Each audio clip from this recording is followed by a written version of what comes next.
بسم اللہ الرحمن الرحیم۔ السلام علیکم ورحمۃ اللہ وبرکاتہ۔ معزز طلباء کرام، آپ سب کیسے ہیں؟ آج ہم کتاب ہدایہ رابع میں سبق نمبر 202 کو پڑھ رہے ہیں۔ ہمارے آج کے سبق کا عنوان ہے قربانی کے گوشت سے متعلق کچھ تفصیل۔ آئیے پہلے اپنے آج کے سبق کی عبارت کو پڑھتے ہیں۔ بسم اللہ الرحمن الرحیم۔ وَلَوْ ذَبَحُوهَا عَنْ صَغِيرٍ فِي الْوَرَثَةِ أَوْ أُمِّ وَلَدٍ جَازَ لِمَا بَيَّنَّا أَنَّهُ قُرْبَةٌ وَلَوْ مَاتَ وَاحِدٌ مِّنْهُمْ فَذَبَحَهَا الْبَاقُونَ بِغَيْرِ إِذْنِ الْوَرَثَةِ لَا يُجْزِئُهُمْ لِأَنَّهُ لَمْ يَقَعْ بَعْضُهَا قُرْبَةً وَفِيمَا تَقَدَّمَ وُجِدَ الْإِذْنُ مِنَ الْوَرَثَةِ فَكَانَ قُرْبَةً۔ قَالَ وَيَأْكُلُ مِنْ لَحْمِ الْأُضْحِيَّةِ وَيُطْعِمُ الْأَغْنِيَاءَ وَالْفُقَرَاءَ وَيَدَّخِرُ لِقَوْلِهِ عَلَيْهِ السَّلَامُ كُنْتُ نَهَيْتُكُمْ عَنْ أَكْلِ لُحُومِ الْأَضَاحِي فَكُلُوا مِنْهَا وَادَّخِرُوا وَمَتَى جَازَ أَكْلُهُ وَهُوَ غَنِيٌّ جَازَ أَنْ يُؤْكِلَهُ غَنِيًّا وَيُسْتَحَبُّ أَلَّا يُنْقِصَ الصَّدَقَةَ عن الثلث لأن الجهات ثلاث الأكل والادخار لما روينا والإطعام لقوله تعالى وأطعم القانع والمعتر فانقسم عليها ثلاثا قال ويتصدق بجلدها لأنه جزء منها أو يعمل منه آلة تستعمل في البيت كالنتع والجراب والغربال ونحوها لأن الانتفاع به غير محرم ولا بأس بأن يشتري به ما ينتفع بعينه في البيت مع بقائه استحسانا وذلك مثل ما ذكرنا لأن للبدل حكم المبدل۔ آئیے اب ہم اپنے سبق کی عبارت کا ترجمہ کرتے ہیں۔ اگر ان شرکاء نے ورثاء میں موجود نابالغ بچے کی طرف سے قربانی کے جانور کو ذبح کر دیا یا ام ولد کی طرف سے اس گائے کو ذبح کر دیا تو یہ ذبح جائز ہے اس دلیل کی وجہ سے جسے ہم بیان کر چکے ہیں کہ وہ قربت ہے۔ وَلَوْ مَاتَ وَاحِدٌ مِّنْهُمْ، اور اگر شرکاء میں سے کوئی مر گیا پھر باقی شرکاء نے ورثاء کی اجازت کے بغیر اس گائے کو ذبح کر دیا تو یہ ان کی طرف سے کافی نہیں ہوگا، اس لیے کہ اس گائے کے کچھ حصے میں قربت واقع نہیں ہوئی۔ وفیما تقدم، اور وہ صورت جو پہلے گزری اس میں ورثاء کی طرف سے اجازت پائی گئی تھی لہٰذا وہ تو قربت بن گئی۔ قال امام قدوری رحمہ اللہ فرماتے ہیں کہ قربانی کرنے والا قربانی کا گوشت خود بھی کھائے ویطعم، اور کھلائے مالداروں کو، فقراء کو یعنی سب کو کھلائے، اور ذخیرہ کر کے بھی رکھ سکتا ہے۔ نبی کریم صلی اللہ علیہ وآلہ وسلم کے اس فرمان کی وجہ سے کہ میں تمہیں قربانی کا گوشت کھانے سے منع کر چکا تھا، فَكُلُوا مِنْهَا، پس اب تم اس قربانی کے گوشت میں سے کھاؤ، وَادَّخِرُوا، اور اس کو ذخیرہ کر کے رکھو۔ تو اب جب ذبح کرنے والے کے لیے حالت غنا میں اس گوشت کا کھانا جائز ہے تو اس کے لیے کسی مالدار کو کھلانا بھی جائز ہوگا۔ وَيُسْتَحَبُّ، اور مستحب یہ ہے کہ تیسرے حصے سے کم مقدار صدقہ نہ کرے، اس لیے کہ جہات تین ہیں، الاکل کھانا، والادخار ذخیرہ کرنا، اس دلیل کی وجہ سے جسے ہم بیان کر چکے ہیں، والاطعام، اور کھانا کھلانا۔ اللہ تعالیٰ کے اس فرمان کی وجہ سے کہ صبر کرنے والے اور سوال کرنے والے دونوں کو کھلاؤ، لہٰذا گوشت انہی تین جہتوں میں تقسیم ہوگا۔ قال امام قدوری رحمہ اللہ فرماتے ہیں کہ قربانی کرنے والا قربانی کی کھال کو صدقہ کرے، اس لیے کہ کھال بھی قربانی کا جز ہے، یا اس کھال سے کوئی ایسا آلہ بنائے، کوئی ایسی چیز بنا دے جو گھر میں استعمال ہوتی ہو، کالنطعی جیسے دسترخوان، کالجرابی تھیلا، والغربال چھلنی، اس لیے کہ کھال سے نفع اٹھانا حرام نہیں ہے۔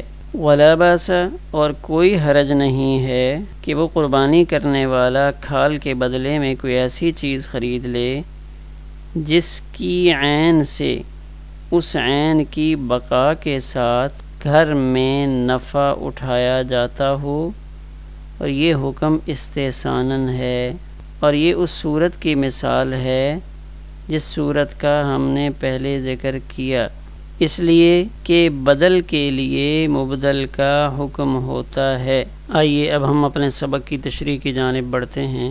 تو ہمارے آج کے سبق میں پہلا مسئلہ یہ ہے وَلَوْ ذَبَحُوهَا عَنْ صَغِيرٍ فِي الْوَرَثَةِ أَوْ أُمِّ وَلَدٍ جَازَ۔ ایک قربانی کا جانور تھا، اس میں 6 شریک اور تھے اور ایک نابالغ بچہ تھا، یعنی ایک حصہ بچے کا تھا یا ایک حصہ ولد کا تھا۔ اب بچہ مر گیا تو اس کے باپ نے قربانی کی اجازت دے دی، یا ولد کا انتقال ہو گیا تو اس کے آقا نے اجازت دے دی۔ تو اگر باقی شرکاء ورثاء کی اجازت کے بعد یا ولد ہے تو آقا کی اجازت کے بعد اگر قربانی کر لیتے ہیں تو یہ سب کی قربانی درست ہو گئی۔ لما بینا انہ قربتن، قربانی ایک ایسی قربت ہے جو بچے اور ولد کی جانب سے بھی ادا ہو جاتی ہے۔ جب بچے کی طرف سے بھی ادا ہو سکتی ہے، ولد اس کی طرف سے بھی ادا ہو سکتی ہے، تو اب یہ خود تو نہیں ہے، ان کے جو ولی ہیں اگر وہ اس کی اجازت دیتے ہیں تو تب بھی قربانی درست ہوگی اور باقی شرکاء کی بھی درست ہو جائے گی۔ تو یہ پہلا مسئلہ بیان ہوا۔ دوسرا مسئلہ یہ ہے وَلَوْ مَاتَ وَاحِدٌ مِّنْهُمْ فَذَبَحَهَا الْبَاقُونَ بِغَيْرِ إِذْنِ الْوَرَثَةِ، اگر 7 آدمی ایک بڑے جانور کی قربانی میں شریک تھے، ان میں سے ایک مر گیا، تب ایک کا انتقال ہوا، باقی جو 6 تھے انہوں نے ورثاء کی اجازت کا انتظار نہیں کیا، خود ہی جانور کو ذبح کر دیا، حالانکہ انہیں چاہیے تھا کہ وہ انتظار کرتے کہ مرنے والے کے ورثاء کیا فیصلہ کرتے ہیں، ہو سکتا ہے وہ اپنے مورث کے حصے کے پیسے واپس لینے کا مطالبہ کر دیں۔ تو اگر انہوں نے بغیر اجازت کر لی ہے لا یجزئہم، تو اب ان میں سے کسی کی طرف سے بھی قربانی جائز نہیں ہوگی۔ کیوں نہیں ہوگی؟ لأنہ لم یقع بعضھا قربتاً، اس لیے کہ اس میں جو میت والا حصہ ہے وہ بطور قربت اللہ کی بارگاہ میں واقع نہیں ہوا۔ تو جب بعض میں قربانی نہیں ہوئی تو اس بعض کا اثر بقیہ 6 حصوں پر پھیلے گا، تو بقیہ 6 بھی بطور قربانی ادا نہیں ہوں گے۔ وفیما تقدم، ہاں جو پہلے صورت گزری تھی اس میں اور اس میں یہ فرق ہے کہ پہلے والی صورت میں ورثاء کی اجازت تھی، ورثاء کی اجازت کے بعد شرکاء نے قربانی کی تھی تو وہاں قربانی درست ہوئی، جبکہ یہاں ورثاء کی اجازت نہیں ہے۔ فکان قربتاً، لہذا وہاں وہ قربت بنی تھی، یہاں قربت نہیں بنے گی۔ تیسرا مسئلہ ہمارے آج کے سبق میں یہ ہے وَيَأْكُلُ مِنْ لَحْمِ الْأُضْحِيَّةِ، تو اب قربانی کا گوشت قربانی کرنے والا خود بھی کھا سکتا ہے، وَيُطْعِمُ الْأَغْنِيَاءَ، مالداروں کو بھی کھلا سکتا ہے اور فقیروں کو بھی کھلا سکتا ہے، وَيَدَّخِرُ، اور سارا گوشت اپنے پاس ذخیرہ بھی کر سکتا ہے، فریزر میں اکٹھا بھی کر سکتا ہے۔ یعنی تینوں صورتیں نبی کریم صلی اللہ علیہ وسلم کے اس فرمان سے یہ ساری صورتیں اخذ ہو رہی ہیں۔ آپ نے کیا فرمایا؟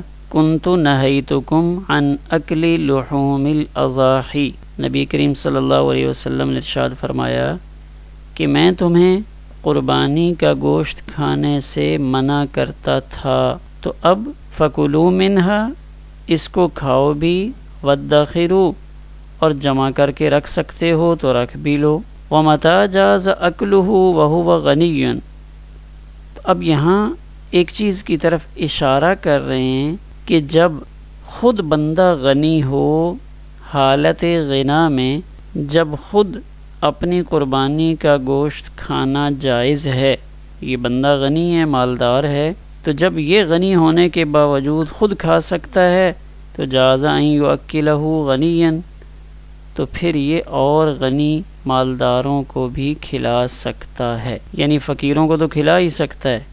اصل مسئلہ غنی کا تھا کہ قربانی کا گوشت جو صاحب حیثیت ہے، غنی ہے، اس کو بھی دے سکتے ہیں یا نہیں؟ تو فرمایا ہاں جی دے سکتے۔ وَيُسْتَحَبُّ أَلَّا يَنْقُصَ الصَّدَقَةَ عَنِ الثُّلُثِ، ہاں اس میں بہتر یہ ہے کہ وہ جو صدقہ کرنے والا حصہ ہے، جو اس نے تقسیم کرنا ہے، وہ ثلث سے کم نہ ہو، یعنی تیسرا حصہ تو ضرور ہو جائے۔ مثلا اس کے حصے میں 30 کلو گوشت اگر آیا ہے تو اس میں سے 10 کلو تقسیم کرنا مستحب ہے۔ بہتر یہ ہے کہ 3 حصے کر لے، ایک حصہ اپنے پاس رکھ لے، ایک حصہ اپنے اعزا و غارب ان میں تقسیم کر دے، اور ایک حصہ جو غریب، فقیر، مسکین، محتاج لوگ ہیں ان تک پہنچائے۔ لأن الجہاتی ثلاثن، اس لیے کہ اس قربانی کے گوشت سے متعلق 3 جہتیں بن سکتی ہیں۔ پہلی ہے الاکل، خود کھانا، والادخار، ذخیرہ کر کے رکھنا، سنبھال کے رکھنا، والاطعام، اور دوسروں کو کھلانا۔ اب قرآن مجید میں سورۃ الحج کی آیت نمبر 28 میں وَيَذْكُرُ اسْمَ اللَّهِ فِي أَيَّامٍ مَّعْلُومَاتٍ عَلَىٰ مَا رَزَقَهُم مِّن بَهِيمَةِ الْأَنْعَامِ فَكُلُوا مِنْهَا وَأَطْعِمُوا الْبَائِسَ الْفَقِيرَ، تو اس میں بڑا واضح ہے فَكُلُوا مِنْهَا کہ تم اس میں سے خود بھی کھاؤ، وَأَطْعِمُوا اور کھلاؤ، گویا کہ اس آیت میں یہ فرمایا خود بھی کھاؤ، فقیروں کو بھی کھلاؤ، اور اللہ تعالیٰ کا یہ فرمان وَأَطْعِمُوا الْقَانِعَ وَالْمُعْتَرَ، تو یہ سورہ حج کی آیت نمبر 36 ہے۔ تو اب اس آیت میں اطعموا، اس سے پہلے ہے فَإِذَا وَجَبَتْ جُنُوبُهَا فَكُلُوا مِنْهَا، اس میں سے خود کھاؤ، وَأَطْعِمُوا اور کھلاؤ، قانع کو، قانع سے مراد جو سوال نہیں کرتا، ضرورت مند تو ہے لیکن ضرورت مند ہونے کے باوجود وہ اپنی ضرورت کا اظہار نہیں کرتا، اور معتر وہ ہے جو سوال کر لیتا ہے، تو گویا کہ قانع جو سوال نہیں کرتا اس کو بھی کھلاؤ، والمعتر اور جو سوال کرنے والا ہے معتر اس کو بھی دے دو۔ تو اس سے معلوم ہوتا ہے کہ تہائی حصہ سے کم صدقہ نہ کرے۔ فانقسم علیہا ثلاثاً، تو ان پر تینوں جہتوں کے اعتبار سے تقسیم کرے۔ تو قانع کسے کہتے ہیں؟ اپنے پاس جتنا ہو اسی پر قناعت کرنے والا، دوسروں سے نہ مانگنے والا۔ معتر عر سے مشتق ہے، سوال کرنے کے لیے پیش ہونے والا یا سوال کرنے والا۔ تو یہاں تک تو گوشت سے متعلق بتایا۔ آگے امام قدوری رحمہ اللہ فرماتے ہیں وَيَتَصَدَّقُ بِجِلْدِهَا، کہ قربانی کی کھال کو صدقہ کر دے۔ کیوں صدقہ کرے؟ لِأَنَّهُ جُزْءٌ مِّنْهَا، اس لیے کہ یہ کھال بھی اس قربانی والے جانور کا ایک حصہ اور جز ہے۔ تو یہ تو ماتن نے کھال سے متعلق پہلا حل بتایا کہ اس کو صدقہ کر دے۔ دوسرا یہ بتایا او یعمل منہ آلۃ تستعمل فی البیت، دوسری صورت یہ ہے تو یا اس کھال سے کوئی ایسی چیز گھر میں بنا لی جائے جو گھر میں عام استعمال کے اندر آتی رہے، کالنطعی جیسے دسترخوان بنانا، والجراب تھیلا بنانا، والغربال اور چھلنی بنانا، ونحوہا اور اس کے علاوہ کئی چیزیں جیسے ڈول وغیرہ ہیں تو ان کو بھی بنانے کی اجازت ہے۔ کیوں؟ لأن الانتفاع به غیر محرم، اس لیے کہ ان چیزوں سے نفع اٹھانا حرام نہیں قرار دیا گیا۔ قربانی کے جانور کی کھال سے اگر کوئی نفع والی چیز بنائی جا رہی ہے تو لأن الانتفاع به غیر محرم، ولا باس بأن یشتری سے چوتھا مسئلہ ہمارے سبق کا بتا رہے ہیں۔ اب یہاں دو باتیں بیان کر رہے ہیں ولا باس بأن یشتری سے۔ پہلی بات تو یہ ہے کہ کھال کو ایسی چیز کے بدلے میں بیچ سکتا ہے جس چیز کی عین سے فائدہ اٹھایا جا سکے، جیسے دسترخوان ہے، چائے والی چھلنی ہے، تو اب ان کو ہلاک کیے بغیر ان کی عین اس سے فائدہ اٹھایا جا سکتا ہے، اور فرض ہم یہ کریں گے کہ خود کھال سے فائدہ اٹھایا گیا ہے، تو اب یہاں یوں سمجھا جائے گا کہ خود اس کھال سے ہی فائدہ اٹھایا جا رہا ہے، کیونکہ یہ جو ایک ضابطہ ہے کہ بدل کا وہی حکم ہوتا ہے جو حکم اصل کا ہوتا ہے، اس لیے چھلنی کا وہی حکم ہوگا جو حکم کھال کا ہوتا ہے۔ تو یہاں دوسری بات یہ ارشاد فرما رہے ہیں کہ کھال کو ایسی چیز کے بدلے میں نہیں بیچ سکتے جس کو ہلاک کرنے کے بعد اس سے فائدہ اٹھایا جا سکتا ہو۔ مثال کے طور پہ کوئی شخص سیب خریدتا ہے یا کوئی اور پھل لیتا ہے، اب اس پھل کو صرف دیکھنے سے تو کام نہیں چلے گا کہ میں اس سیب کو دیکھتا رہتا ہوں اور میری بھوک ختم ہو جائے گی، ایسا نہیں۔ جیسے کھانا، سرکہ وغیرہ، کہ جب ان کو کھائے گا تو کھانے کے بعد گویا کہ اس نے ان چیزوں کو تو ہلاک کر دیا، ختم ہو گئیں، تو ان سے فائدہ اس وقت اٹھایا جا سکتا ہے جب یہ اپنی حیثیت کو ختم کریں۔ اسی طرح درہم کے بدلے میں بھی نہیں بیچ سکتا، کیونکہ درہم ہلاک ہوتا رہتا ہے، خرچ ہوتا رہتا ہے، وہ درہم جب کسی دوسرے کے پاس جاتا ہے تب جا کر اس کو فائدہ ملتا ہے۔ ولا باس بأن یشتری، یہاں سے ہمارے آج کے سبق کا چوتھا مسئلہ شروع ہو رہا ہے، اور چوتھا مسئلہ یہ ہے کہ اس قربانی کی کھال کو ایسی چیز کے بدلے میں بیچا جائے، یعنی اس کھال کے عوض میں جو لیا جا رہا ہے وہ ایسا ہونا چاہیے جس کی عین سے فائدہ اٹھایا جا سکے۔ مثلا احمد قربانی کی کھال حامد کے ہاتھ میں فروخت کرتا ہے، اب حامد اس کو اس کھال کے عوض میں ایک جگ گلاس دیتا ہے، تب جگ گلاس ایسا ہے کہ اس جگ گلاس کو ہلاک کیے بغیر، ضائع کیے بغیر ان کی عین سے فائدہ اٹھایا جا سکتا ہے۔ تو اب یوں سمجھا جائے گا کہ جگ گلاس سے فائدہ نہیں اٹھا رہا، بلکہ یہ اپنے اس قربانی کی کھال سے فائدہ اٹھا رہا ہے، کیونکہ بدل کا حکم وہی ہوتا ہے جو حکم اصل کا ہوتا ہے۔ لِأَنَّ لِلْبَدَلِ حُكْمُ الْمُبْدَلِ، بدل کے لیے مبدل کا حکم ہے۔ آخر میں ایک نظر ہم اپنے آج کے سبق کے خلاصے پر ڈالتے ہیں۔ بچے یا ام ولد کی طرف سے قربانی، اگر شرکاء قربانی کر دیتے ہیں، بچے کا انتقال ہوتا ہے یا ام ولد کا انتقال ہوتا ہے، بچے کے ورثاء ام ولد کا مالک اگر اجازت دے دیتے ہیں تو اس میں کوئی حرج کی بات نہیں ہے، اچھی بات ہے۔ ورثاء کی اجازت کے بغیر شرکاء کا جانور کو ذبح کرنا درست فعل نہیں ہے۔ اگر یہ 6 شرکاء، 7واں شریک جو فوت ہو چکا ہے، اس کے ورثاء کی رضامندی کے بغیر اگر قربانی کرتے ہیں تو یہ ٹھیک نہیں ہوگی۔ قربانی کے گوشت کی 3 جہات ہیں، خود کھا لے، ذخیرہ کر لے یا دوسروں کو کھلا دے، تو تینوں جہتیں ہو سکتی ہیں، اس سے زیادہ جہتیں نہیں ہو سکتی۔ اب اس میں استحباب کا درجہ کیا ہے؟ سارا مال خرچ کرے، نصف خرچ کرے، آدھا کرے، کیا کرے؟ تو کہتے ہیں استحباب یہ ہے کہ تیسرا حصہ تو کم از کم وہ خرچ کر دے، اپنی ملکیت سے نکال دے، غرباء اور فقراء پر خرچ کرے۔ اور قربانی کی کھال کا کیا مصرف ہے؟ تو قربانی کی کھال میں اصل تو یہ ہے کہ وہ صدقہ کر دے، لیکن اگر وہ صدقہ نہیں کرتا اور وہ کھال کسی ایسی شے کے عوض میں بیچ دیتا ہے کہ جس شے کو باقی رکھتے ہوئے ہم اس سے نفع اٹھا سکتے ہیں، تو اولاً تو یہ ہے کہ قربانی کی کھال کو صدقہ کر دے۔ اگر صدقہ نہیں کرتا اور کسی ایسی چیز کے عوض میں بیچ دیتا ہے، مثلاً وہ کھال جگ گلاس کے عوض میں بیچ دی، تو اب اس جگ گلاس کو استعمال کرنے میں کوئی حرج نہیں۔